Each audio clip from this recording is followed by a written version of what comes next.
So our guest speaker tonight is Marc Morgan Huws, Commercial Director at First South West.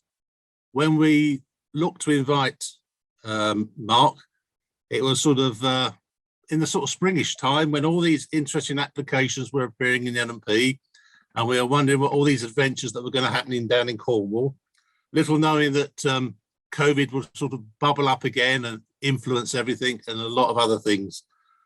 So we invited Marc to come and talk to us about the past summer, how it went, how life is now, and actually to look forward a bit to the future.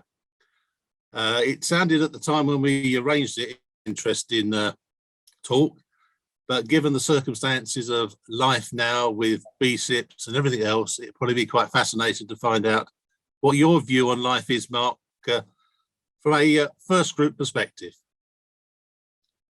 So can I hand over to you? Thanks very much. Thanks for the invite. Pleasure to talk to you. Some very familiar, some of them old, long familiar places around. Really nice to see you all. I mean, actually, Michael and I had a conversation, had a quick run through the presentation yesterday, and the brief might be slightly different to how it was originally envisaged, but nevertheless, I think tries to sort of pick up with what we were trying to do a year ago. Seems like the longest year ever, where we are now as a business and where we think we're going and what we're doing. So I've effectively put together a presentation. I'm going to try not to talk too much. And those of you who know me will know that I can talk behind legs off a donkey. So the presentation, to a great extent, is really my guidance, but rather than it being all words, there's some photos in there. Apologies if some of them are poor quality, but nevertheless they sort of give a bit of a run through without me reading off a script or off a PowerPoint. I'm not a huge fan of PowerPoint, but if you're in first group, I think you get a sort of a PowerPoint implant actually inserted under your skin. So those of you who know I'm a bit of a rebel in first group, which is why I hesitate to say that I'm going to speak on behalf of first bus, so I'll give you a slightly non-corporate perspective on stuff, but fair to say First Bus has been through a significant period of change. I mean, if you actually look at the whole senior team, you've got some quite significant changes there. To a certain extent, what we're doing does reflect where First is going. So I'm going to share my screen. I'm going to take you through it. What I would say is I'll try and sort of not rattle through it, but I'll keep going through it. I'm useless at if people ask me questions during it, I will get distracted and go off at a tangent. So ideally, if you could save your questions to the end, then I'll happily answer any questions as best I can at the end. So hopefully you can all hear me. I'm reliant on a hotel's Wi-Fi because I have a new office in Cornwall where the network and the Wi-Fi is actually poorer than the hotel up the road. So I was explaining to Michael earlier, I've turned the desk around so the camera's not facing the bed, but hopefully we'll be good. So here we go.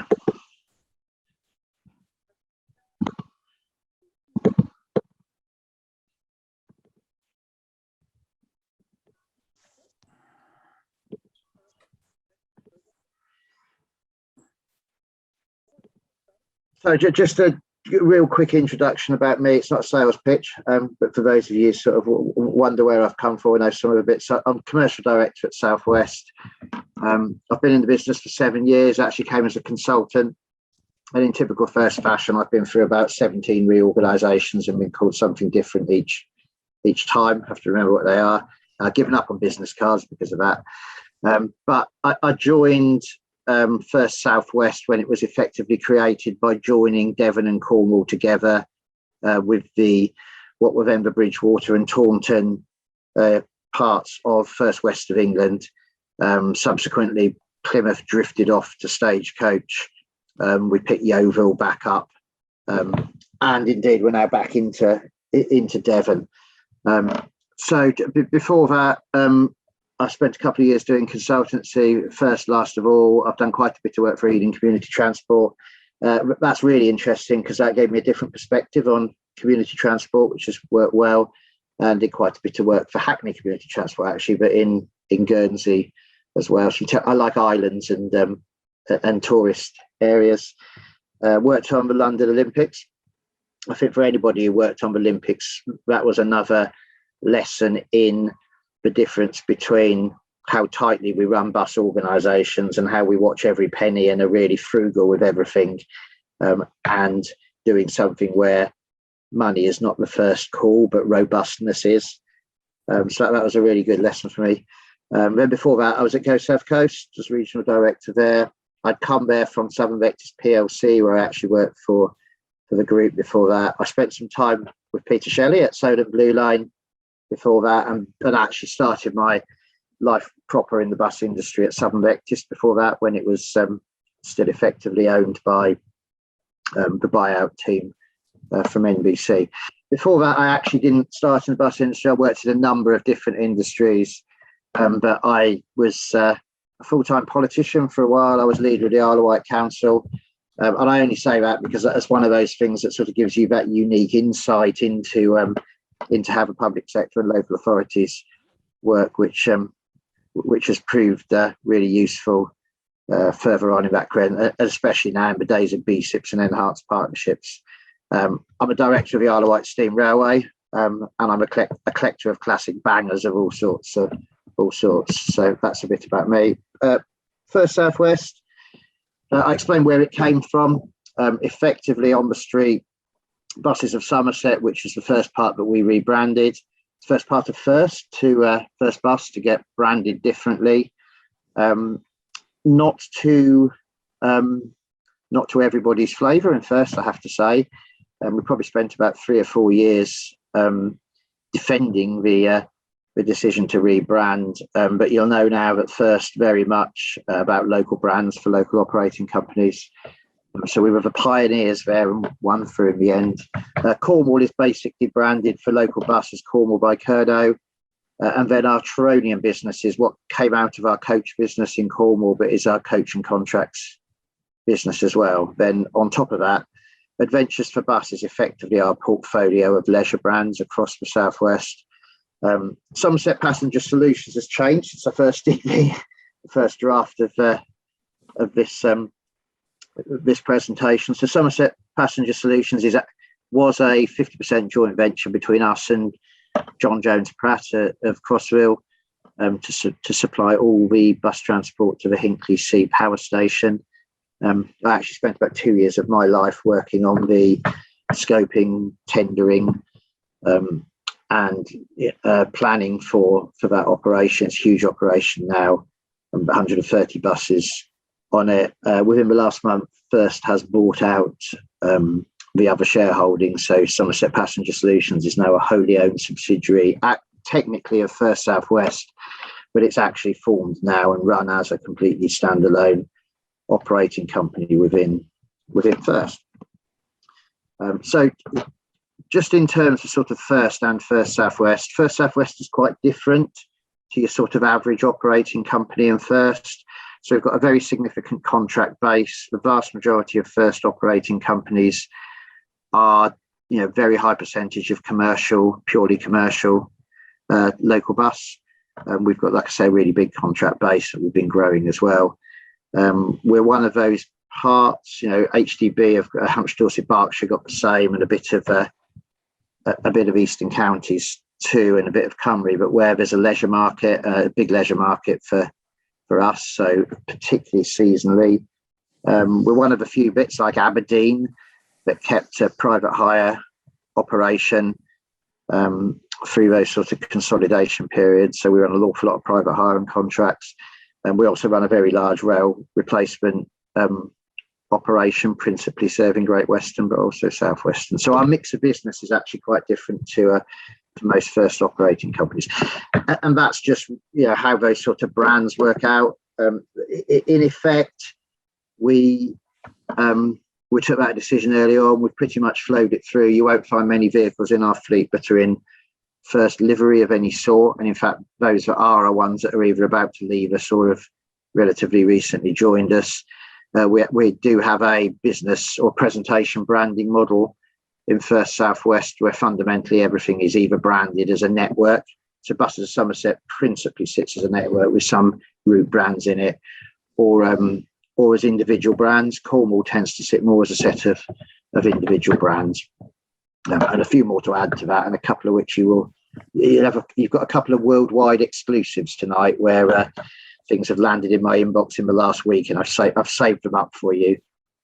Especially, I'm more than happy to share these slides later if people want to see some of that detail. So just in terms of local bus, where are we?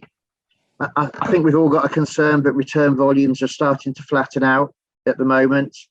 They're actually all over the place, so different routes have different levels of return.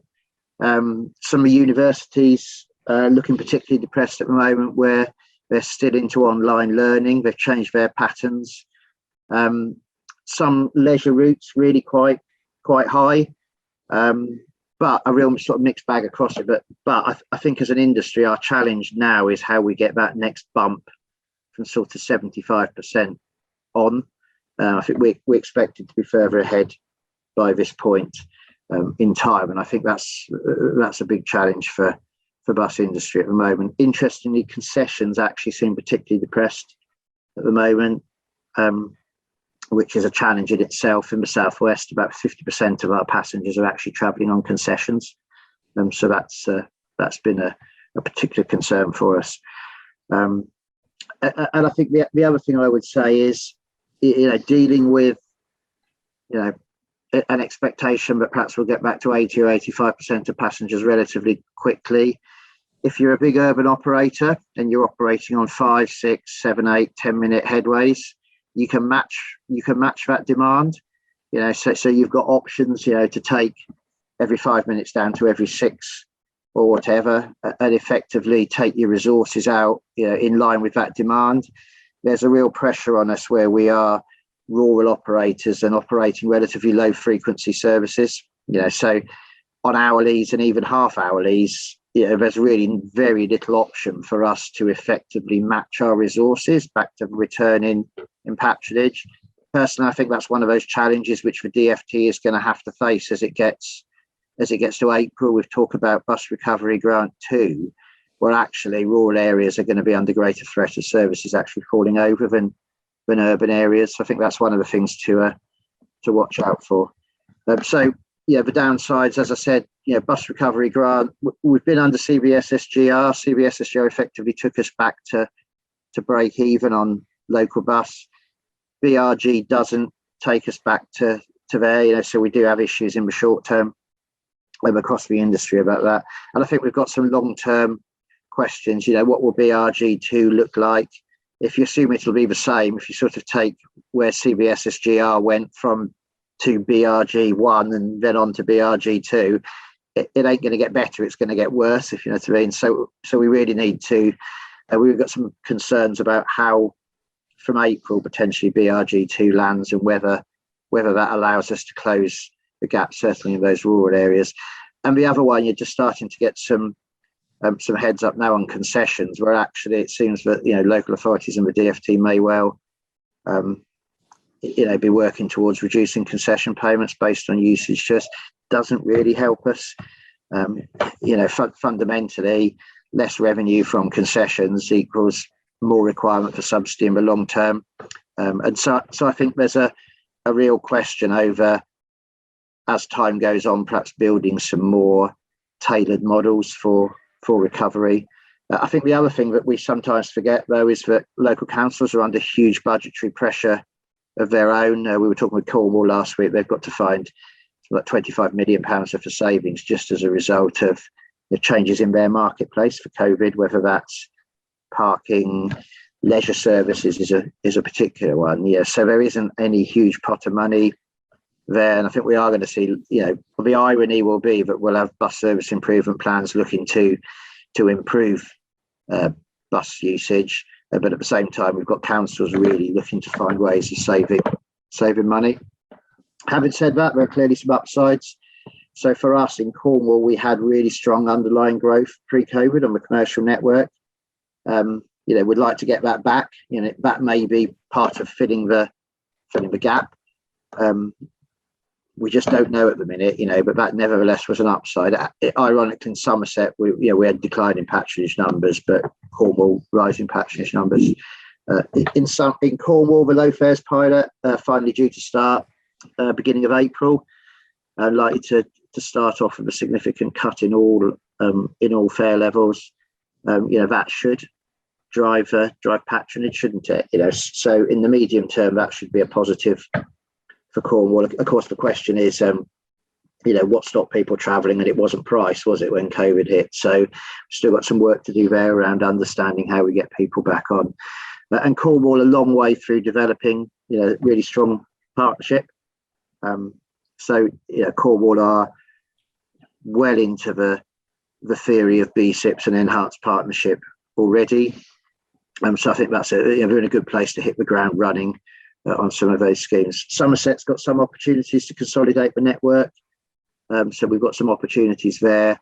And then BSIPs, we don't know how BSIP funding is going to land. We know there's less than we thought of it. At the minute, no one's seen a formula for how it might come. Having said that, there are some really ambitious BSIPs. Devon's got a really good BSIP. Cornwall has, it's just much more advanced. It's built on things that have already actually been in place. But Somerset has a really ambitious BSIP, which, if it got a significant amount of that funding, would be really useful for us. I think the other thing is the emissions agenda isn't going away. So COP26 was quite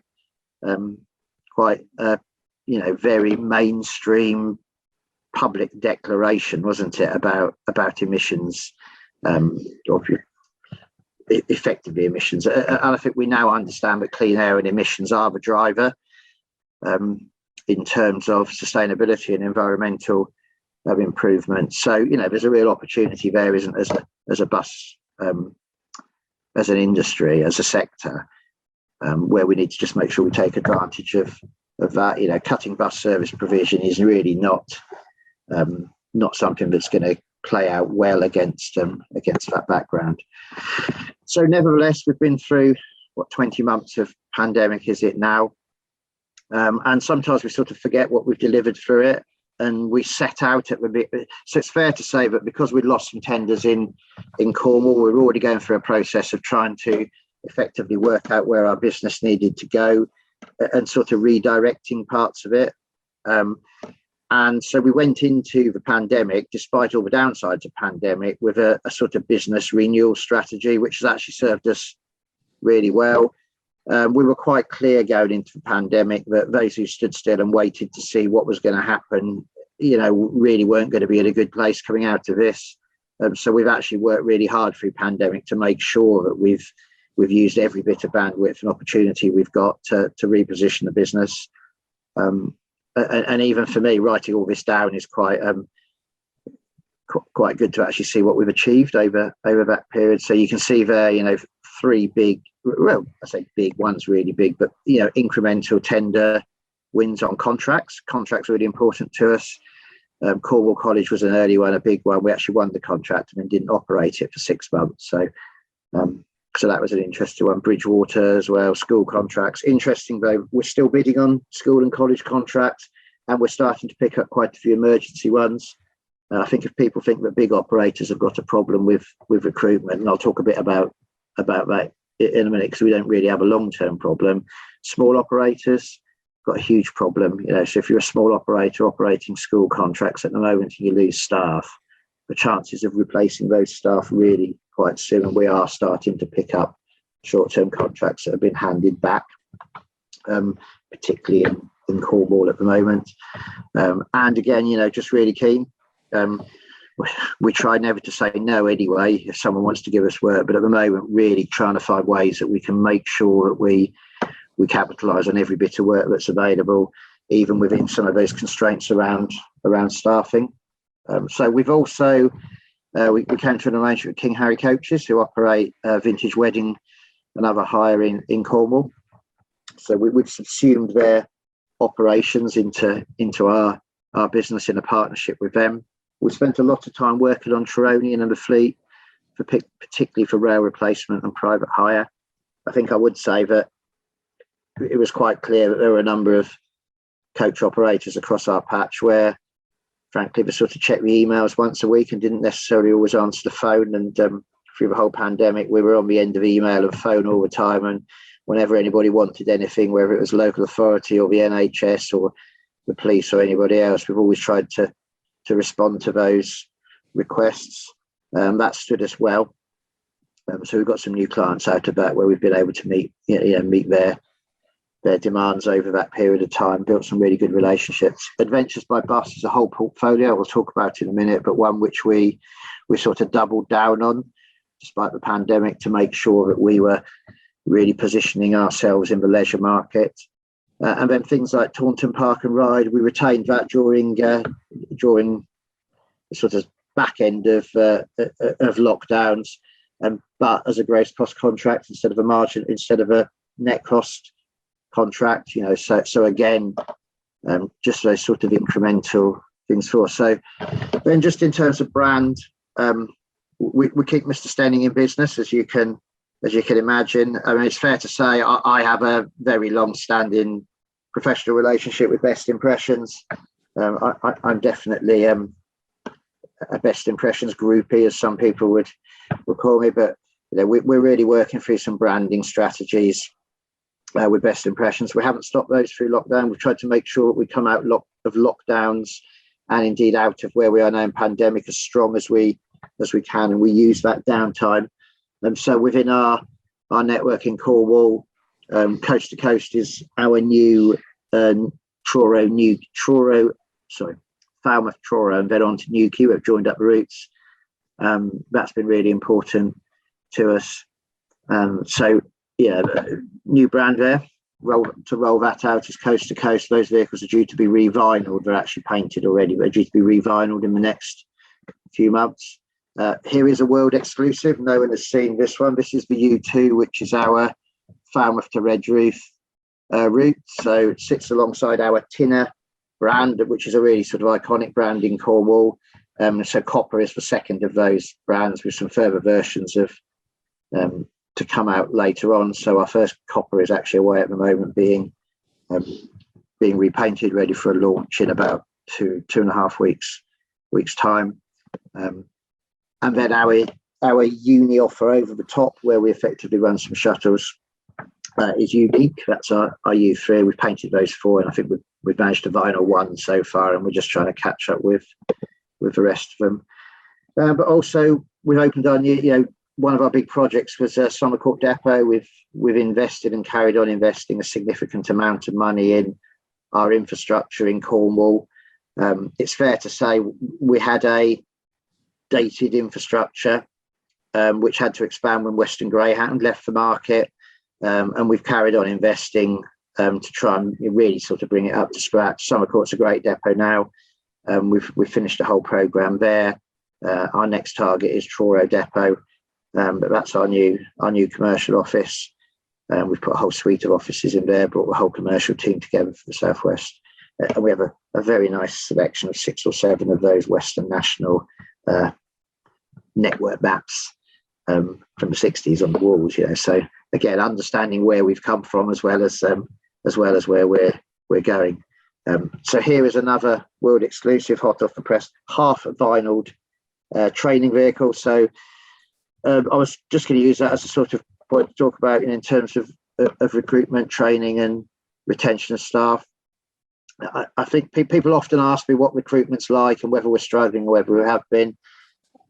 And I think the honest answer is that what actually happened during pandemic was that we had 18 months of not recruiting. No one recruited while you had staff on furlough. And when we got to the back end of it, we sort of caught up with 18 months worth of turnover as well. Because frankly, if you were being paid on furlough, you didn't retire. You left it until the end of that period. So we had a period in which we didn't recruit for 18 months, and then our turnover caught us up at the back end of that. And I think some of that, to be fair, was driven by people who, particularly on schools, in some instances, had spent 6 months at home, not getting up at sort of 5 or 6 in the morning, particularly those who were sort of semi-retired on part-time lines. So we've had a few of those say, but I've had an extension on my medical, I've had an extension on my CPC. I've not got up at 5 in the morning for the last 6 months. So thanks very much. That's the point at which I'll retire. I think there's a fair bit of sort of status quo about that. So the status quo was they always carried on, but then having been off for so long, that became a new status quo. At the moment, we have plenty of recruits in Cornwall. We have a flow in Somerset, not quite as great, plenty in Cornwall. We have had problems with not just getting those provisional licenses through DVLA, which seems to be resolved, but also actually getting medicals. So really difficult to get Oc Health medicals. We're sort of on top of that now, but we've obviously now got backlog. So we're probably booked up in training schools all the way through to February. We train for SPS as well. So we don't have long-term concerns about recruitment and training. We don't have a huge amount of turnover. Now, what we have got to do is to catch up on a significant amount of where we've been for the last sort of 18, 20 months. So that's the vinyling barn, as we call it at the moment, where we're doing a lot of work now on. We've got some new training vehicles in the fleet. We've invested in those, and we're now really trying to make sure that we promote the whole offer that we've got to people to come and work for us. So working really hard on that. It's fair to say we actually supply, in normal circumstances, we supply staff outside of the Southwest. We do supply staff on loan to SPS, got a number up there. When we're fully staffed, we normally carry on recruiting. We've got about 50 staff who will go elsewhere. So we're quite used to it over time. So that's where we are in Southwest. We will actually recruit back to our loan pool of staff who end up all over the place in first. So a few other things we've been doing. We built a tree cutter not long before the start of COVID. We've taken the opportunity to get that out and cut trees in all sorts of places. It may sound minor, but actually a lot of the new leisure routes we've put in place, we've actually had to go through and spend weeks cutting trees, places like across the top of Dartmoor. So we've carried on doing that prep work through the first lockdowns and in between, ready for the summer. So we just sort of take you through those, the other sort of parts of the business. Treronian's the one that is a sort of bit of a secret for us. People don't necessarily know a huge amount about it. It is we operate Treronian now across both Somerset, Devon and Cornwall. We actually operate it from Truro. It has its own supervisory and management team, but it's very much part of First Southwest. So it shares senior leadership team, shares a senior management team, it shares the maintenance facilities, the commercial team and the marketing team. Traditionally, private hire operator. Interestingly, when First had their parting of the ways with National Express over the Greyhound operations, Treronian was the only part of First that carried on having a relationship with National Express. I'm convinced it's because no one actually realised that Treronian was part of First. So throughout that whole period, we've remained a duplicate operator with National Express. Nevertheless, we're not doing any of that at the moment, but that's a sort of ongoing relationship. We're keen to keep that relationship with National Express. We've always done bits of rail replacement, but with Great Western Railway and South Western Railway in first hands, that's something which we very much developed. We do put a lot of our educational contracts, school and colleges, into Treronian. So generally, if something is operated by a driver on a fixed line and the same vehicle, then it will go into Treronian, where we operate those separately. It means that our allocation for planning scheduling team aren't bothering about those, so we've got a team who concentrate very much on scheduling duties and rotas for local bus, but we have a significant number of those. So Treronian actually run about 50 standalone fixed lines on schools and colleges. We actually have a policy where not only do we try and keep the same driver on the same route all the time, we actually try and keep the same bus on the same route, same coach on the same route, which really gives us some benefits around ownership, both in terms of, the driver owns a relationship with the students, we have a relationship with the college or the school, and actually the driver knows the bus as well. It's great how, and actually it's not a case that the driver doesn't turn it in, but actually the driver will tell the engineers if there's something that's not it's not a PG9 defect with a vehicle, but it's got a lack of power or it's cold. The driver tends to report that. We get them sorted, so we don't have buses chopped in. We know which our buses are that have to go up very steep hills or run perhaps 50 kilometres a day or more on dual carriageways. So we do tend to know exactly where our vehicles are. Also makes it much easier for us to run vehicles that are low mileage on the same contracts each day. So we've got a model there where we put those contracts into it. I'll talk in a minute about team travel. That's something which we've really been working on through before lockdown, but through lockdown as well. And our sort of specialist hire fleet, where we've got some other things that we do. So we've got a dedicated fleet of 34 liveried coaches, and then we've got a series of buses as well on top of that. But as I say, we've got some real relationships within First Group there as well as outside. And so just in terms of those sort of school and college contracts, I'm not going to say we're the largest operator of education contracts in the Southwest, because I don't know how many dedicated schools go ahead operate these days, but we are a really big operator. So we operate the whole of Truro and Penrith College. That involves about 30 vehicles, but we now operate that commercially in our bus network with duplicates across the top of it. We have been able to drive that PVR down quite significantly as a result of that, but that's a real big operation. So we take about 3,500 students to school there. We've got some schools and colleges in Somerset, not huge numbers. Cornwall College, we won, as I said earlier, we won that contract during COVID, and it actually spans all the way across Devon and Cornwall. We operate that from a series of different depots, including some new depots that we've opened in Devon. And in fact, some of that work will move to Truro, a small amount of it in the new year, but that's a 20 PVR contract. And we've recently picked up the majority of the work into Bridgewater College as well. I think we've tendered for Yeovil, for example, recently, waiting to hear back results of that. But it's fair to say that school and college contracts are one of our real target areas for business. And we particularly like those contracts where there's added value. So I think we just when we bid on Yeovil, I think it was something, I don't quite remember this, it was something like 30% on price, 70% on quality.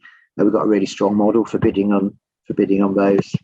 And actually Truro College, so who would have thought you'd see triaxle double-deck buses in Cornwall? Well, 5 of those have just arrived from Aberdeen for Truro College, where, because it's now commercial in the network and we effectively run the duplication required to move all students, there's a real emphasis for us on efficiency, largest possible vehicles we can get. So we've got 5 of those in, and we're actually looking at an upseating program for those as well. We've got very generous legroom at the minute. So we do tend to have that.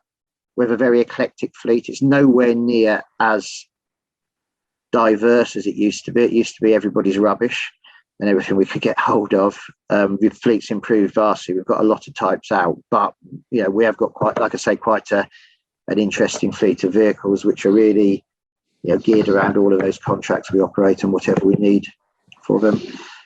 We do a lot of work with partners. So part of that added value of operating is to have vehicles which are promoting partner as well. So I think 10 of the 20 PVR on Cornwall College Group services are branded in their own livery.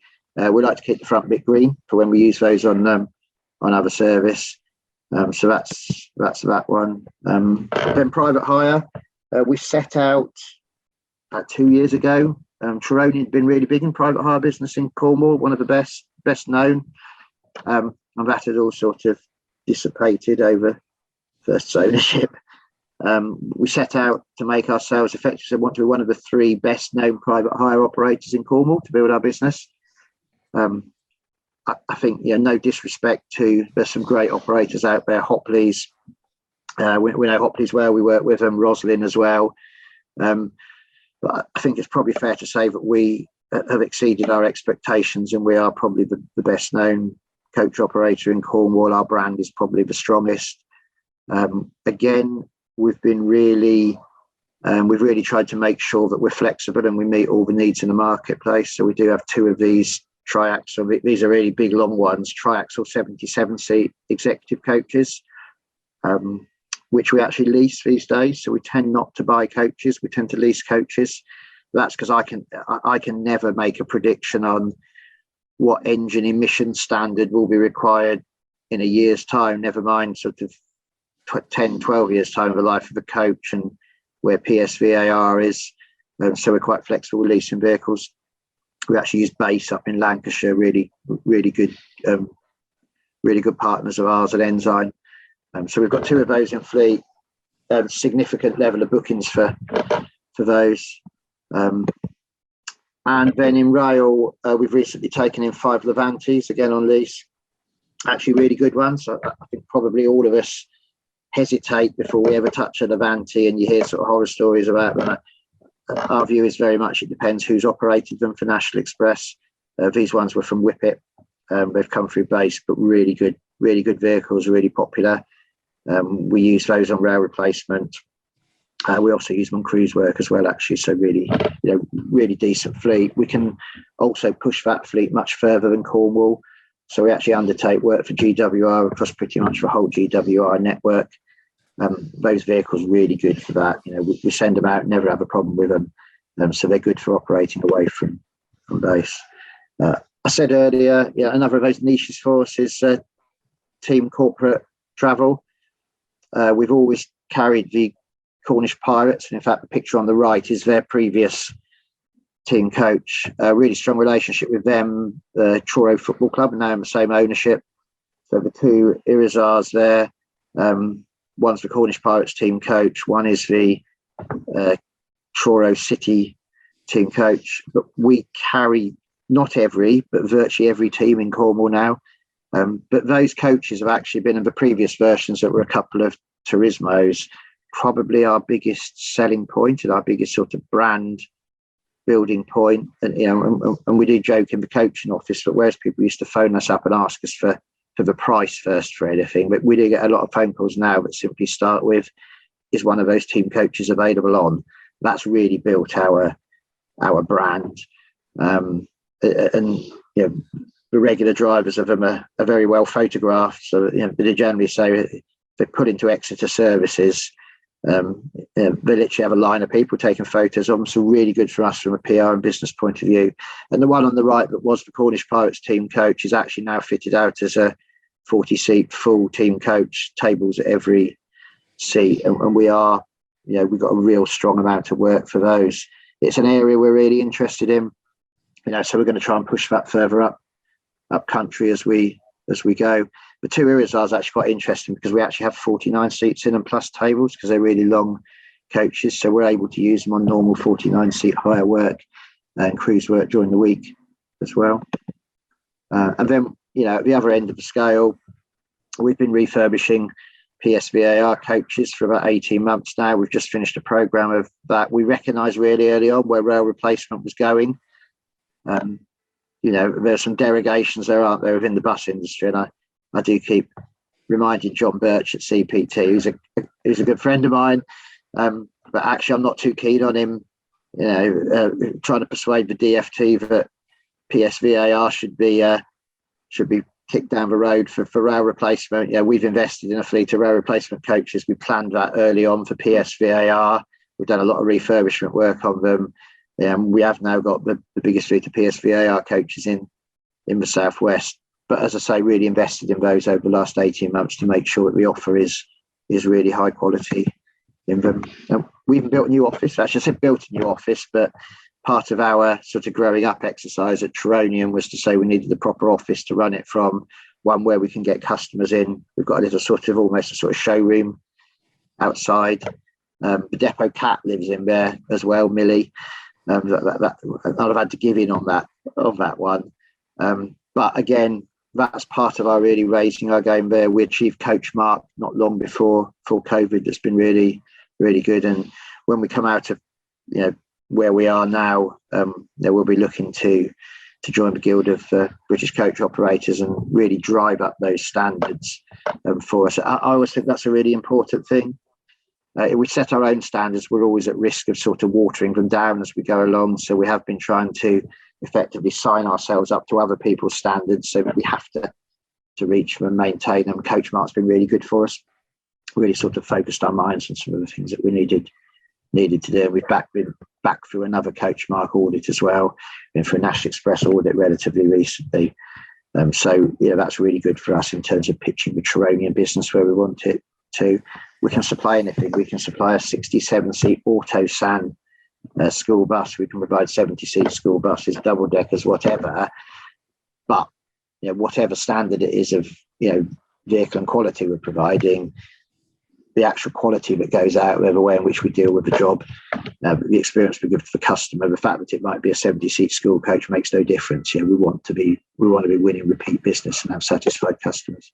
And so just in terms of Traronian, I couldn't find a map that I could scale down today, but we have effectively now Traronian operations through our school and some associated work in Winkley, in North Devon, in Plymouth, in Exeter, and in Taunton and Bridgewater as well. So that's our next area to push up in terms of Traronian, both in terms of being able to deliver rail replacement locally there on the back of that, and in terms of private hire work. So Traronian is now effectively spread across our entire operating area. The vehicles are maintained wherever they are, with local teams manage the driving teams to a certain extent, but we have that focus back in Truro on what we actually deliver.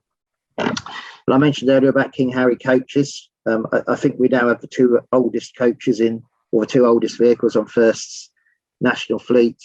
But they're a long-standing, really good wedding hire business. They've got into partnership with us effectively. So they own the two vintage coaches. We've got some other vehicles that we're putting into that pot. We sell a wider range of vehicles on the back of that. We've done a season now, really good. I've actually been with them this afternoon, looking at how we can expand that offer.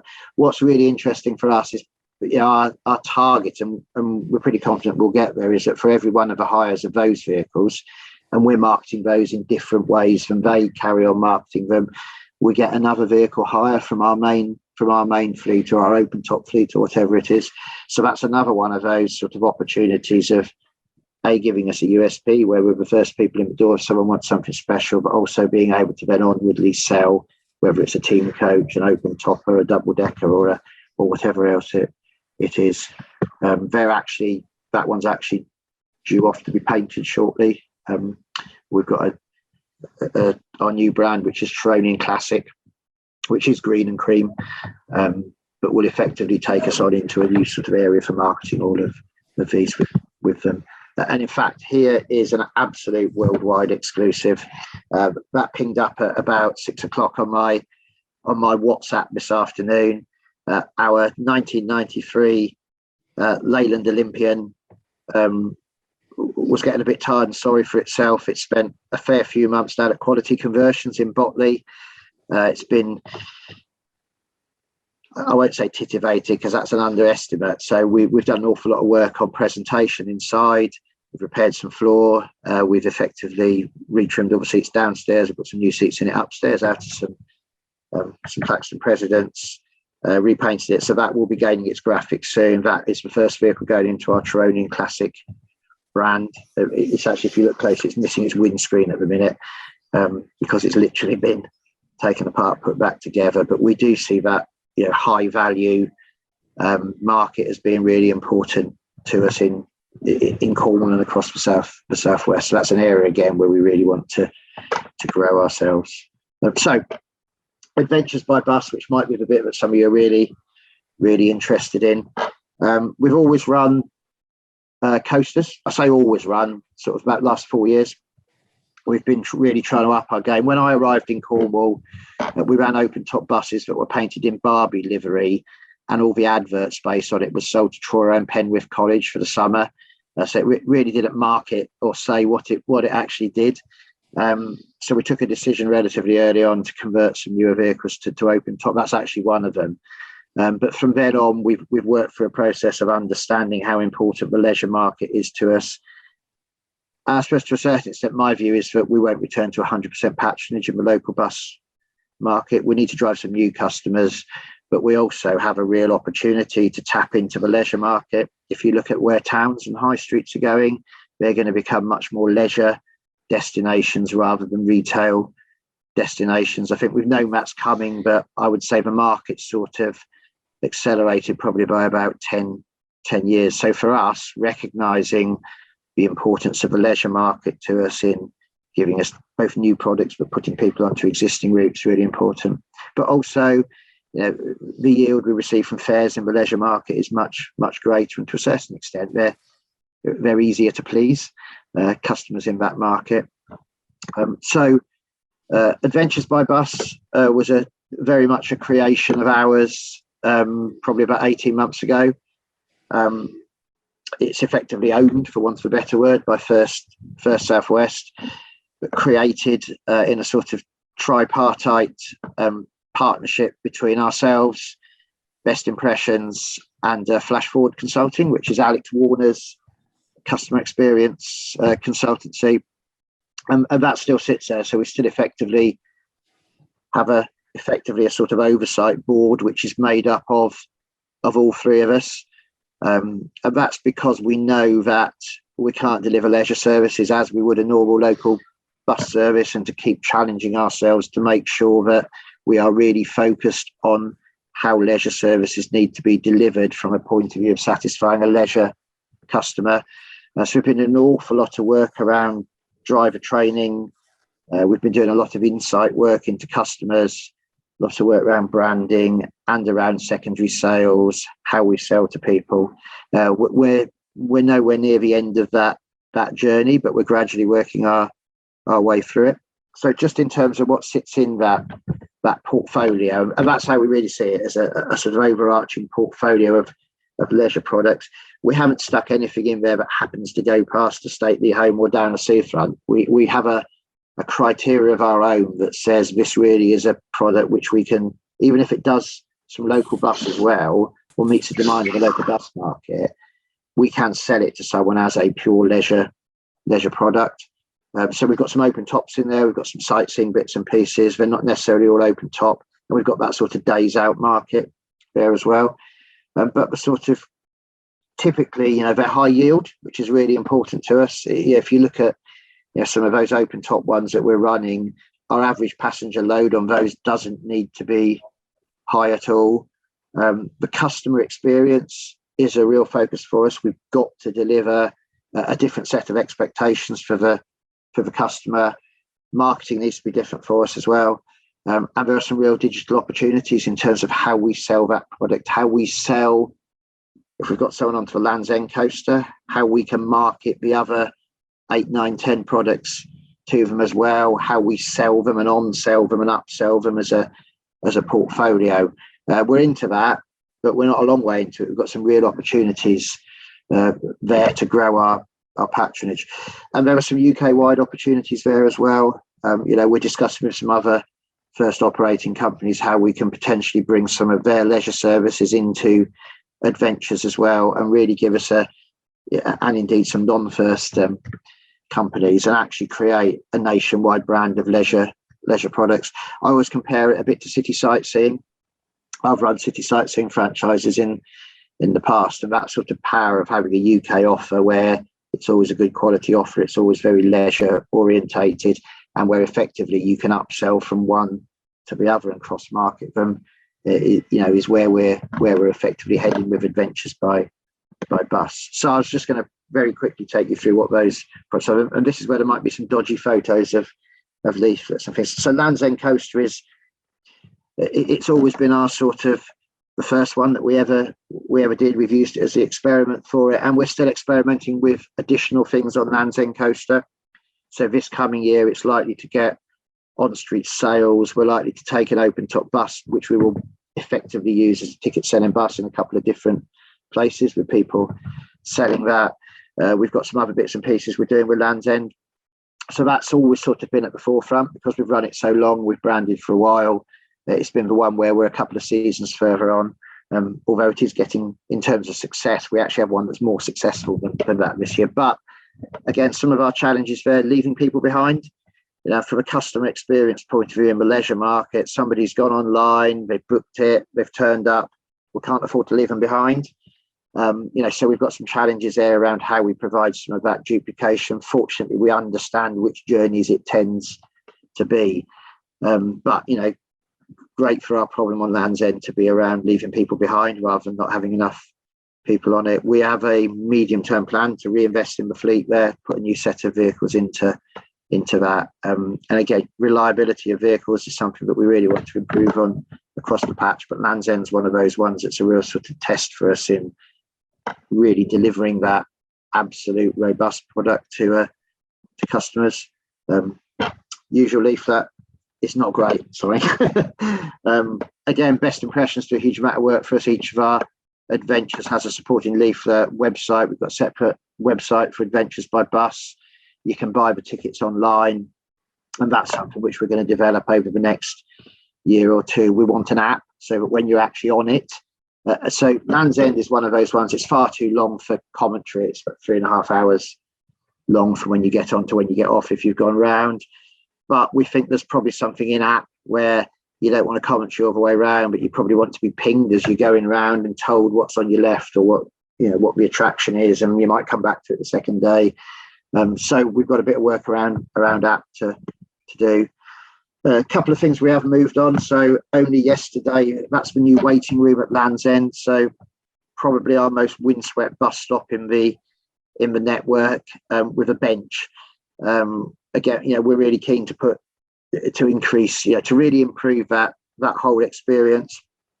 So that's one of Hampshire's old trading buses that has been with us. But we've not quite finished the inside of it. We had to move it this week because the MOT runs out tomorrow. but that's down there. We're creating a nice little waiting room inside, but also a real sort of marketing backdrop inside. It's going to have all the different information, all the adventures, lots of leaflets. The bit at the back's actually shut off so we can keep all the leaflets and bits and pieces there. Again, great partnership with Land's End themselves, the attraction. They clean it, they open it and shut it each day. So again, just adds to the experience. And actually around the front, it's actually painted in our brand, and we're going to put a cutout in front so a family can sort of stick their heads over it and have a picture taken in front of the Land's End bus. So that's sort of thing that we're really working through. I've got a real thing about waiting rooms not looking like European airport departure lounges with metal seats and metal everywhere. So we've been working on waiting rooms. We've done some work up in St Ives. We're going to improve the St Ives waiting room again, really to reflect that sort of leisure departure facility that we want for the experience. That's actually inside the Visitor Information Centre in Penzance. We 50% pretty much fund that. It's run by the National Trust. We're a partner with them. We don't run our own office in Penzance. We decided we were much better going into that partnership. The National Trust works really well. Their staff are real advocates for what we do, but we've got a wall in there. You can see the leaflets available on it, and it really provides that, that environment in which people are looking for things to do, and someone can tell them all about adventures, and that's something which we're rolling out across the patch. So Atlantic Coaster is effectively our bit up. Sorry about that, Matt. Padstow down to Newquay, and then Newquay down to St Ives. We probably need to change it a little bit for next year. We probably need a little less of a Newquay to St Ives. We put 7 refurbished vehicles into there. It's fair to say we've had our challenges with vehicles this season gone, mainly because they pretty much spent 18 months off the road. And 18 days off the road doesn't do much for vehicles. Those ones actually probably spent over 2 years off the road because they come out of London full conversion as well. But that's a really good offering. It picked up during the season as the vehicle availability improved, but we'll certainly be running that one again next year, albeit that we might have a good tinker around with the timetable and what we do. So Land's End, we've always said, is the jewel in our crown, but the upstart this season has been the Exmoor coaster. Fair to say something we've always thought we should do, but we've always sort of listed all the obstacles to it. So it's remote from any of our engineering up at Exmoor. We've got to find extra drivers in Minehead to cover it. So we need a real sort of overtime stretch up there. Porlock Hill, and indeed the other hill down into Lynmouth, are killers of any vehicle. My Vauxhall Corsa absolutely hates going up the hill. I have to sort of stop about 3 times going up the hill. So a real challenge for us. We always used to find the reasons not to do it. Our whole, approach to COVID and, the loss of attenders in Cornwall, that whole sort of it's now or never moment meant we said we're going to deliver Exmoor. doesn't matter how we do it, we're going to do it. We've got to do it. I have to say, it's the sort of epitome of one of these things working beautifully. We found the 2 vehicles. They came out of Lothian. They were sat down at Ensign. Again, they'd been down at Ensign quite some while. They've had all branded. They're Scanias. So we worked out that they would go up the hills. We tested one as soon as we got it. Bingo. I think we had a few water hoses to do, but they shoot up the hills. What we never worked out though was that coming down the hills was actually more of a challenge for the buses than going up the hills. So I think we managed to weld the entire back axle up on one of them, simply through the using the brakes so much coming down. We actually train our drivers how to drive both up and down the hill now. Our supervisor in Minehead is an absolute expert in it. He trains them on it. But we have a different regime for maintaining the brakes on them, not because they're likely to run away. Actually, the very opposite. They're likely to literally lock up. So we spent a couple of months completely rebuilding the brakes on them. We have to keep those brakes at absolute sort of top efficiency. So the challenges we learn as we go through it. The national park have been fabulous. That's something we need to replicate in the other areas like Dartmoor now. The relationship with them and their buy-in to it has been amazing. And indeed, every local councillor, parish councillor, businesses, it's one of those ones where the local community has really owned that product, been really supportive of it. We sent our tree cutting team up there, first of all, and they were constantly, I said it would have taken you 2 weeks, not 3, if you hadn't constantly had people bringing out pies, sandwiches and cups of tea for them, because they were just so grateful that there was a bus coming back to operate that. And in fact, partway through the season, we had to go to Ensign and get ourselves a 3rd bus for it, because we simply couldn't cope with days when the buses were off for their inspection and we didn't have an open topper on it. That's been the biggest challenge, that route, with leaving people behind. We are likely to put more into that for next season. We've got some developments that we really want to do there. There are some BSIP opportunities as well if BSIP comes off in that part there. But that is actually our best performing open top service in terms of revenue per hour. So we finally stopped talking about the obstacles, did it, and it's been a absolute runaway success. So that will be back next year, bigger and better. We actually stopped marketing it at all at one point during the year because we're just leaving people behind all the time.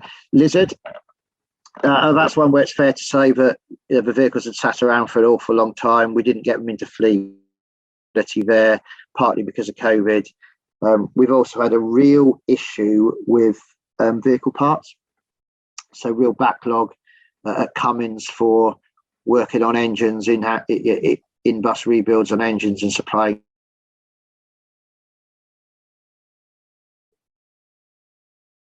So we've got some work to do there around what we do with those next year. There's definitely something to do there. We need to try and fit in a bit better with the Transport for Cornwall network there, so we're not duplicating.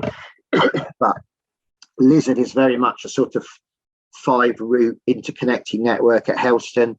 That's something that we'll carry on building for next year, and we want to do that in partnership with Cornwall Council. So that's been, that's another one where we've got some real potential for next year. We've seen the signs that that's going to be successful, but we haven't really had the opportunity to do that. Dartmoor's a really interesting one. We've got it. We've got it right now. We understand the running times. We understand the issues. All our 4 Dartmoor buses, we actually have three vehicles actually operating on any one day, all come off the back of a college contract. So there's no PVR in it. It's fair to say it's probably the one that we haven't marketed hard this year. We've simply spent our efforts on the other ones. It's running for the winter. We do have some changes to make for it, some tweaks to make for it for next summer, but really committed to it. That's the one where we're going to get out and really market that really, really hard over the winter as well as into the summer.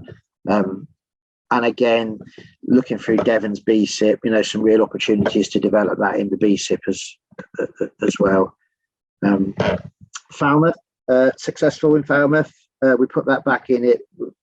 Traditional first one, going back in sort of history. We ran it for a couple of years with a partner. Didn't really get marketed. We've signed up actually the same partner and some other partners around Falmouth this year. Promoted it. The local team are absolutely on it. really supportive in the depot of it.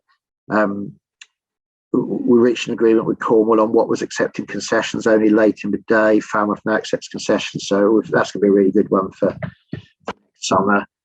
So that will definitely be back. Day tripper. So it's fair to say we had some challenges this summer with staff, particularly with COVID. We've had periods where we've had very large numbers of staff absent with either COVID or self-isolating. You'll know that the G7 you'll probably know the G7 set off a COVID wave through Cornwall at one stage.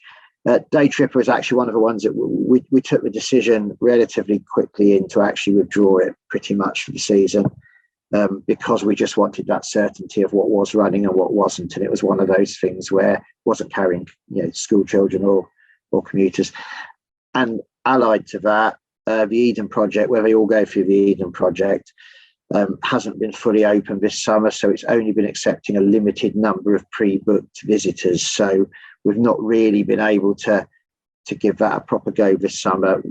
There were actually two, this one and the next one, Sunseeker, which were very sort of late additions to our set of registrations. We wanted to get them in and test it, particularly these two, to test some of the timings and be into working on it. That's actually worked really well, and we did operate it. So we'll be back with Day Tripper for next season. It will be in a slightly different format, some different routes, some changes to it, simply because we've had time to reflect on it over the summer. There's a fair chance that some day trippers will appear in Somerset as well. There'll be relative sort of weekends and school holidays. We're quite keen to take that format of day tripper up to Somerset as well. So like I say, it'll still be there, but we're planning on changes for things now, giving it a bit more thought. Sunseeker pretty much the same. We didn't manage to get the vehicles through conversion early enough in the season, and then we had that issue with staff. So that's the other one where we took a decision at one point to actually deregister it with the traffic commissioner, because we were simply short of staff and really didn't have. We were losing staff literally during the day, who were coming in telling us that they'd been pinged. We've created those very much for Newquay. In straightening out some of our commercial service and not diverting it through some of the holiday camps and bays in the summer, we've got some gaps in the market there, seasonal ones.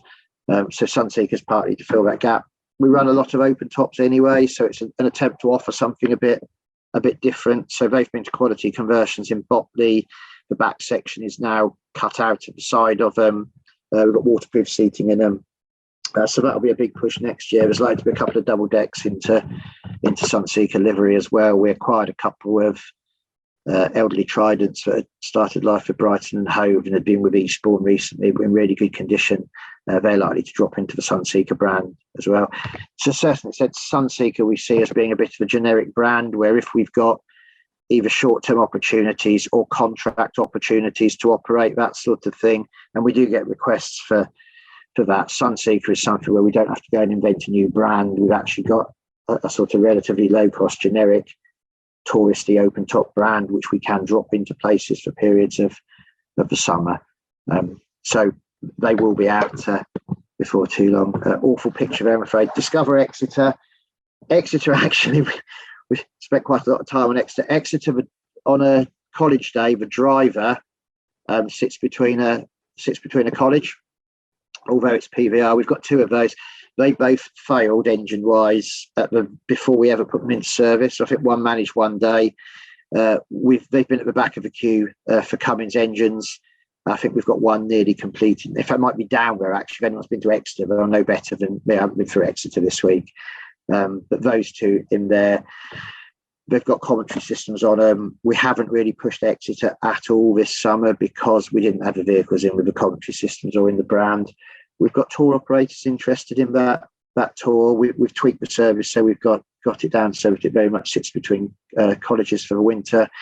So that's one where, again, as soon as we've got those vehicles in, we'll be having a real good push on Exeter tour. We think there is a market in Exeter from where we've got to. It's actually been building quite nicely, even without the branded vehicles down there. And we've got some real opportunities to market that with Great Western once we've got it sorted, both from Exeter St David's and Exeter Central. as well. So 2022 season, everything coming back in one format or another, some of it tweaked like Day Tripper and Dartmoor, but we've got some more things we're going to add. So that's one of our, some of you will know, we've got a fleet of 8 tiny solos. Our PVR hits 4 in the summer, in summer school days down on the Mousehole route, which is Penzance to Mousehole. Now they're the only vehicles that will go through there. The narrow solos, they're also the shortest length. I think they're 7.2 meters. We can't even get a 7.8 meter SR through there. So we've retained those. It sounds a bit excessive at 8 fleet for 4 PVR. That one's actually been on GWR contract, which we've upgraded to an SR recently. But 3 of those we are converting into our sort of little mini shower bangs, a bit like Sunseeker.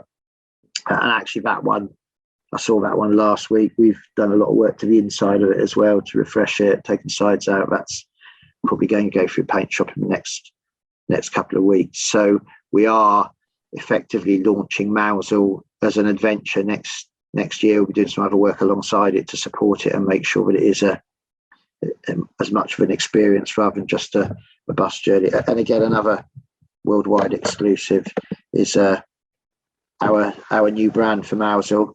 And there are actually 4 versions of it shown on the open versions of it. So we'll probably have 5 closed versions and 3 open versions to start with. But each one of them with a different colour, where we're marketing that really hard in Penzance. And it's actually quite useful for us. It sort of complements our open top offer without undermining it. So a bit like Sunseeker does in Newquay. So it's a slightly cheaper tourist version with, you get a bit of fresh air, but without undermining our sort of honeypot open top routes, and just providing a bigger range of things for people to do during the week. And hopefully they'll use one and we'll upsell them onto the other ones. So the plan is that those, certainly the 3 open-sided ones, will have been painted by the time we go into the summer season, and then we'll relatively rapidly do the closed side ones as well. So that's our first complete new adventure for 2022. So I hope that's been a sort of useful run through of all the things we're doing, but more than happy to take any questions from anyone. Well, Mark, considering you've taken about an hour and a quarter to go through briefly what you've done in the past few year and a bit, it just shows how much you have done. I mean, when we all saw those adventures by bus appearing in LMP and such like, you know, it was very intriguing how it would all work out. And a lot of them have actually been highly successful despite all the circumstances that have come your way, which I think is a credit to all you and all your team working down there. If anyone wants to ask a question of Mark, and I'm sure there'll be the other person who wants to, if you'd like to raise a hand. I see Daryl's got his hand raised already. Have you got a question, Daryl? Hello, Mark. Hi. Hello. Just wondered what, if anything, you've got plans for in the Somerset. So we do have some plans for Somerset. If I'm honest, I'm not. I don't really want to discuss the detail, and partly because we haven't worked through the detail. No, we've been working on BSIPs and BRG returns of late, but very much on our agenda for next year. We have the team have spent a few days down in Devon and bits of Somerset as well, looking at some of the opportunities. I think Somerset is far more about weekends and school holidays at the moment. It doesn't mean to say there aren't other things we're doing in Somerset. And then in addition to that, Exmoor is part of our Somerset operation, and we're really keen to actually build on that one. We've got some opportunities ourselves and some opportunities with partners there. I suppose the one thing I would say is, while we've got to keep moving, we do need to consolidate some of the stuff we've got to do, and I'm keen that we used last year as an opportunity. If I'm honest, there was a bit of a sort of land grab in a way. You know, we wanted to make sure that we'd secured some of those routes. It was a time when, you know, people were looking for people to innovate and do something. I think we need to do a bit of consolidation now. We want to grow. We'll look at opportunities, but we're very clear that we need to make sure we've got everything right. And to a certain extent, rather than necessarily introduce, I don't see us introducing a swathe of adventures. What I do see us is driving things like secondary revenue and other opportunities on them. We've just recently done a Dark Nights promotion with the National Park in Exmoor. And actually, Dark Nights have got us thinking about night riders, and we may come out with another crazy plan for the odd open topper to do nighttime things. So we're trying really not to put more PVR in, but to drive more opportunities off the back of what we've already done. Okay, great. Thanks very much. Yes. Next hand up is Martin Sutton. Martin? Yes, Mark, thanks very much for that. That was absolutely fascinating. I mean, it just rubs it in how much things, for me, how much things have changed in the 30 years since I was in Devon and Cornwall. But I think what you've done is absolutely tremendous. And credit is not only due to you, but I think also credit is due to First for letting you do it. And, I think that it's absolutely fantastic. I do wonder, and you may not want to answer this, and so I won't push you, but how much of what you've done would you have done anyway? Or has it been, shall we say, brought about by the fact that you needed to generate some new business to replace that business that was lost in terms of the contracts? That's something that perhaps as I say, you may not wish to answer, but the quality is fantastic. And I just before I go quiet, I mean, you did mention that I think it was on the Yeovil contracts, 30% of the decision award decision was based on price and 70% was based on quality. And that's very interesting indeed, because certainly in my day we never managed to win very many contracts. We were hopeless when it came to anything other than just running buses, and that's basically due to the fact that we were all engaged in a race to the bottom, and it was all to do with price, and we could never compete with some of the local operators. But I think what you've done is absolutely fantastic. Well done. I'll answer them all, but remember, I used to be a politician, so I can probably find a way of answering the ones that I've also. So I think you're right in terms of First letting us get on and do it. It's been a battle. Don't get me wrong. Over that whole sort of 6-7 years period, First is a very different place than it's ever been now, and and it's. I'll be honest. There have been difficult times over about 6 or 7 years where you've sort of thought, at every term there's an obstacle to get over. I have to say though, in the last 18 months, 2 years, that sort of pace of change has been fundamental. I've got a new MD. He's got a new regional director. We've got a new divisional managing director, and it's a very different world. Both of them have come from the leisure travel market. So you're right. Although I'm sure they wouldn't mind me saying, though, to a certain extent, there's a fair bit that we've done, but they only let us do it because they didn't know we were doing it. And I think I've learned in life in general, but also not so much now, but in the previous version of First. But if you ask a question, there was likely to be someone who would say, "I'm not sure about that. We'll have to ask someone else." So better just to do it. But yes, they have, and we've got some significant investment now in all of that, and I'm looking forward to that. We've got, and I think we've got a lot of support from the division now. But in the past, perhaps we didn't get it at one stage. But then, it was pretty passive. But there's that engagement is there. It's there now. In terms of quality, everything we do in adventures and in bus, we never get the quality we always want. We always want better. We always want to aspire to more. Sometimes we're limited by the amount of money we've got. Often we're actually limited simply by the physical time that we've got to do stuff. But that model of best impressions design us a cracking leaflet. The website's done with best impressions. The maps have to be spot on, and we have to have a logic to everything that we do. The brands have to be spot on. Yeah, vehicle interiors are one of the things we need to work on. No question of a doubt. But they're all on our list, and we're working through. But I think that's really important. I'm OCD about these things, but I also accept that we've got to pace ourselves and run through them. In terms of contracts, you're right, and my eyes light up when I see a quality contract somewhere that has a measure that isn't just price. Those are the ones that we tend to win. And I'll be honest, as a big group, we're really strong. It's one of the real advantages of being part of First Group. When we're bidding for a contract, I can put out shelves full of standard operating procedures and policies. And while I may be one of those people who sort of rolls my eyes when I've got to deal with one of those on a day-to-day basis, when we're bidding, it's really, really strong.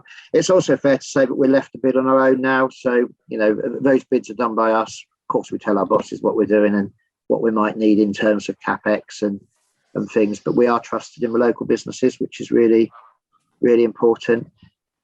What was the other question? There was one more, wasn't there, that you said I might not want to answer? I think you've answered it pretty much, and I think you're doing a great job. So well done. Thank you, Martin. This is where you do the sort of advert break here, in that the next talk we do have on the 11th of January, if you've got a date in your diary. Mr. Sutton will be talking to us about some of his career, which may have been about 30 years ago before you, Mark. But we will follow up on that on the 11th of January. One of the comments you made there also about contracts is, I know certainly around here in Wiltshire and Bristol area, Stagecoach are doing a lot more contracts. They've got the Amazon, they've got Cirencester College and things like that. The groups do seem to be far more entertaining of this now, because presumably it's a different revenue base than just money from the local authorities. I have a view that it's where we should always have been. And the bus industry has very high overheads, doesn't it? So we run not just management systems, but we run depots and all sorts of back office facilities that are really high cost, a really high proportion of our business, our management structures. So actually, you really need a diverse business to support that, but particularly in areas like Cornwall, where there just isn't the volume of business there to support that overhead if you're not careful. Cornwall's an interesting one because it's got that bit of water around it, so I'm from Isle of Wight. I'm used to operating in businesses where you can't simply expand to the next town or run a bit more out of your depot. So in Cornwall, it really is about sweating the overhead as much as we possibly can. That whole bit around King Harry and Tyronian Classic is really around that. It's about saying we've really got to think outside of the box. I have a theory that concessions is actually what. So when concessions became free of charge, I can remember being a bus operator then, where what effectively happened was you suddenly had a huge surge in passenger numbers, and you sort of met that demand for extra PVR and drivers by cutting out all of those other things that you did. And in those days, concessions was good money. There was no better money than it. And I think there's been a concentration, therefore, over the years on commercial bus. I think COVID has taught us that actually it's not good to have all your eggs in one basket. And certainly Stagecoach are clearly into that market. National Express, very much so.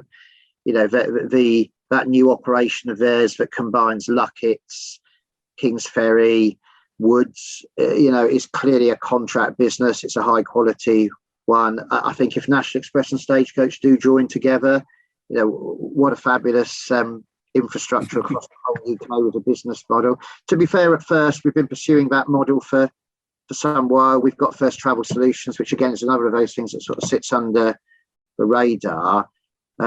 But yeah, I think contract is a really important balance in our business. And it seems these days contracts do seem to be getting larger in their requirements of vehicle numbers, and smaller operators seem to be falling by the wayside with great regularity.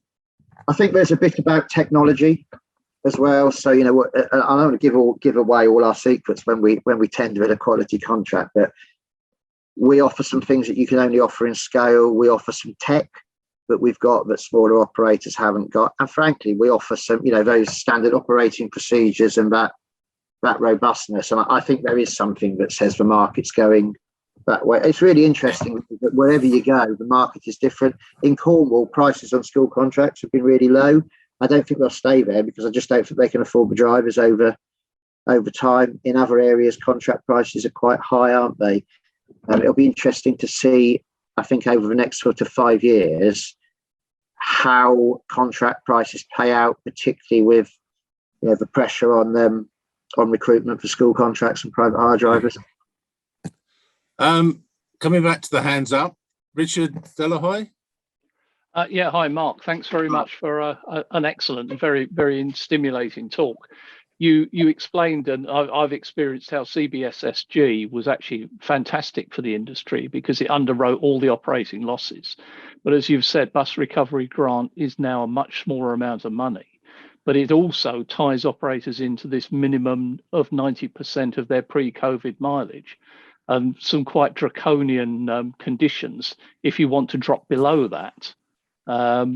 Do you see that as being sustainable through to the end of March next year, or are we going to get to the situation maybe in January where operators are saying the passenger numbers haven't come back, we actually can't carry on at 90%, something's got to give?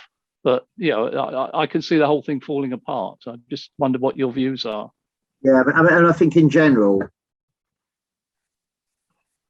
DfT had to do something at very short notice, and it's something completely no one would ever have predicted anybody would be in this situation.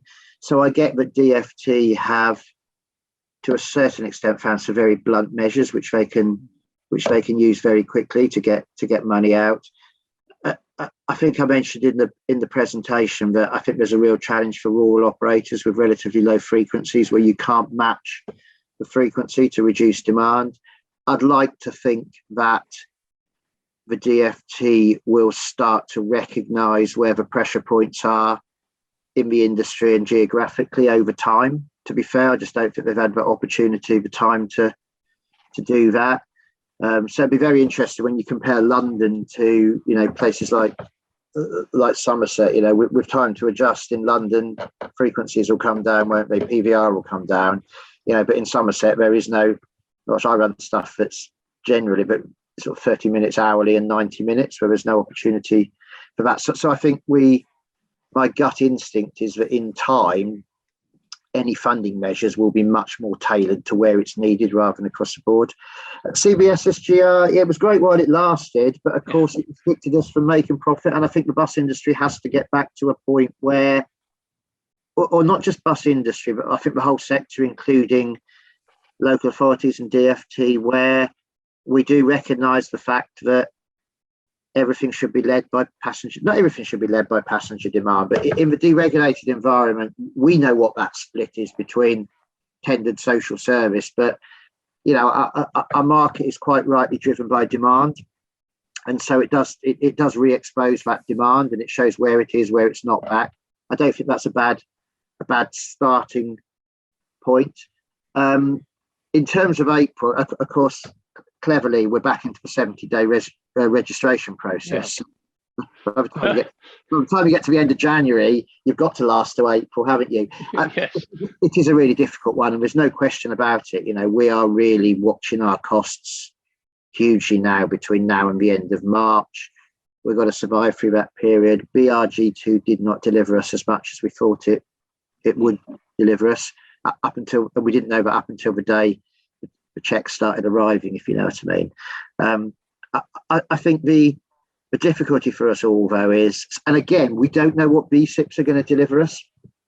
And I think the dilemma for us in any case would be, we don't want to throw the baby out with the bath water. So I think we will find ways of surviving till March, because the potential in some of those BSIPs, Somerset's a really good example, is really good for us. So we don't want to be cutting stuff now when potentially there's BSIP money coming through in April. I think what I'd welcome, but I think we'll probably all welcome, is the earliest possible indication on BSIP, the earliest possible indication on BRG2 potentially from April, and what that will look like. And I think that's really the key to it. I think if we understood where we were going to be in April, we'd be less bothered about the bit between now and April. The problem is we don't really understand either of those two bits. We don't really understand how passenger numbers might come back between now and April either. So we've got those sort of three uncertainties, BSIP, passenger return, BRG 2. So I think fundamentally we've got to survive until the end of March, but hopefully we'll know far more relatively quickly, which will at least give us, it might not give us the answers we want, but will at least give us some comfort about where we're going to end up from April. Yeah, I'd certainly like to hope that. I mean, I'm doing claims for 2 small operators, and it is really a challenging time. I think part of the problem is DfT just haven't got the resource to manage all these things, and particularly in BRG, where it says there are very strict limits on how you can increase your fares, but they still haven't told us how that would work. When you start asking them difficult questions, as I have done by email about 3 weeks ago, you just don't get any answers at all. And yet, I've got operators sitting there waiting to increase their fares. They don't know what's going to be allowed or not. And with BSIPs, I think they just, I suspect DfT will struggle to process them. As you say, there's some very good ones out there, some very long ones. I mean, certainly, where I am sitting in Essex, we've got our county council's put in 168 pages, I think it is. Southend has put in about 60, 70 pages. And the three authorities in Essex alone could spend a quarter of the money that's potentially available. So clearly it isn't going to work. And is it going to be a case they'll simply scale everybody back, or they'll pick half a dozen and say, we'll fund those in full and the rest of you go away? It's crazy. I have a theory. We were talking about that. I was talking to Michael about this.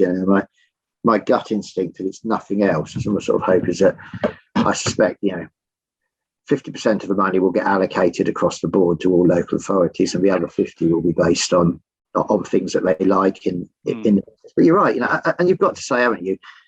It's a huge challenge to the DfT. To be fair to them, all of this is out of anybody's expectation or planning, isn't it? And I think that's my point about, between now and April, we've just got to accept that we're in very uncharted waters, and we've got to try our hardest to find ways of making it work. We've got new relationships with local authorities we've got to build on as well. I mean, that's one of the good things I do see, is actually really strengthening our relationships with local authorities. We've suddenly got, we might have disagreements with local authorities about how we do things or the way we do it or what it looks like, but at the moment we've got a damn sight more in common with local authorities than we've got areas of disagreement with them. Yeah. Okay. Thanks very much. Thanks. Peter Shelley. Mark, thank you for a very upbeat presentation about an area which I think a lot of us thought was going to be very difficult for buses going forward, and has been over the last several years. You emphasise the importance of good relations with local authorities. How have you managed your relations with Cornwall Council since the coming of Transport for Cornwall? I'm going to have to be diplomatic, but I suppose I come back to the point I've just made. Really, I mean, I think it would be silly for me to sit here and say we are in absolute agreement on every emphasis and every view of how it works. But genuinely, you think about the things where you're not 100% aligned, don't you? And I would say a number of things about Cornwall.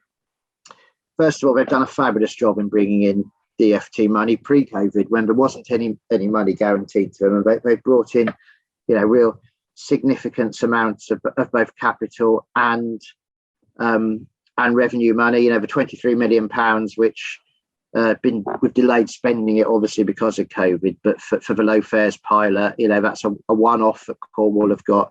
The 14 million for the capital transformation stuff that came before, is a huge amount of money for Cornwall. So Cornwall done a fabulous job of getting money, and actually, if the problem is spending it rather than getting it in, that's a good place to be, isn't it? I think it's also fair to say that, Cornwall's whole premise for getting that first amount of money, and for really stepping up and making the case to the DfT and indeed internally, there's no doubt that that Cornwall were looking at the marketplace 7 or 8 years ago in Cornwall, and genuinely they were concerned that actually they were going to end up being sort of the bus version of the operator of last resort. That at that stage first we were retracting and really didn't look very interested. You only had to look at the Cornwall fleet when I arrived in Cornwall. It was grim. Western Greyhound were really starting to struggle there. They had a similar issue with fleet. So to be fair to Cornwall, they were sat there looking at two large operators, thinking either of these could, one could pack up and one could just say, actually, we're not interested and walk away. So all credit to Cornwall. We took the bull by the horns. They got a considerable amount of money, but for us just to sort of brush that under the carpet and say, oh, we're different now. It's not as simple as that, is it? So I think some of the tensions in Cornwall they've almost been sort of growing pains of us saying, actually, we need to grow up in Cornwall. We need to be really committed to it. We have been committed. We've invested a huge amount in fleet. But then, if I'm honest, looking at that fleet that we've invested in, what was the final push for us? Actually, it was Cornwall getting franchising powers, where we said, we're going to have to up our game here. We're going to have to come to the table. We're going to have to invest. And within First, that gave us leverage within First for capital expenditure. So it's worked for Cornwall. It's delivered all sorts. Again, it's no secret that that big tender award to go ahead has caused us some grief. It's caused some strain in the relationship because we've had to adjust our business around it. We all know that tenders are really never as black and white as to whether that journey or that route or that day is tendered or commercial. They tend to sit somewhere in between. What I would say though is, whether we like it or not, we've got to work with local authorities to a much greater extent than we ever have. But because we've got a shared objective, we all want to get people on buses. We want to see that recovery come. We want to see better public transport. And I think for all of us, local authorities and bus companies, COVID has just it's crystallised what's most important to us, hasn't it? At the end of the day, we've got to deliver. We've got to get the money in from DfT. We've got to get passengers back on bus. Don't get me wrong, we still have differing views on some things with Cornwall Council, but as I said at the beginning, there's far, far more that we've got in common than we've got in any sort of disagreements. I'm really positive about where we're going with Cornwall Council. There's difficult discussions to have. There's explanations to each of us. We have slightly different objectives, but fundamentally, 95% of our objectives are shared, and I think what we've got to do is concentrate on those 95%, not the other 5%. Thank you very much. One more hand, Anthony D. Hello, yes. Can I just carry on that discussion about BSIPs and leisure services? Because obviously in the past, leisure services and councils have never really been interested in them. Have you managed to change that view? That's a really interesting question, actually. So, I think I mentioned so actually, Somerset and Devon have really embraced that whole bit about leisure, and I think some of it is about that emissions and air quality agenda. So actually, who do you really want out of their cars? You don't want people driving across Dartmoor. You don't want people driving into Exmoor. And both those two, and Plymouth City Council, to be fair to them, said very early on, we're going to put more into the concession scheme. And Dartmoor is one that was in it, came out of it a long time ago, pretty much killed it off. But all three authorities have said, actually, we really value those. They're in our plan of objectives, so no problem. They're in the concessionary scheme. That's been really positive for us. Exmoor is a really good example of how that's worked really, really well. To be fair to Cornwall, I think they've always been a bit concerned about how that integrates with the network. But Cornwall brought in some outside consultants, the same ones they're using on BSIP and EP. They looked into it, and actually Cornwall, have accepted that view that our leisure services should be part of the concession schemes. I think we've got some we do need some further discussion with Cornwall about how leisure knits in. But I mean, I think fundamentally, if you look at it, in terms of reliability in Cornwall and congestion and air quality, those periods of the core summer period are where our buses get delayed, air quality goes down, locals get delayed, costs the economy. It's the very time when really you want tourists not to be out in their car, isn't it? So, yeah, Devon and Somerset came to the table really quickly on it. To be fair to Cornwall, they've gone away, they've looked at it, but there are some much bigger financial implications, I think, for Cornwall. So they've gone away. Yeah, it's taken them some time, but they've come back, and I think we just need to build on that now. I think that whole emissions air quality agenda has really focused on the fact that we really need, at peak times in summer, we need to get cars off the road, don't we? So yeah, that's a moving agenda, I think, and one which is going to really help bus industry going forward. Any other hands? I think, actually, to be fair, Mark has been talking now for about an hour and 40 minutes, which I think is phenomenal. So well done, Mark. It's been a fascinating talk. We would all put our hands together. In fact, if anyone wants to unmute themselves, we could give you a round of applause. Go on then, unmute.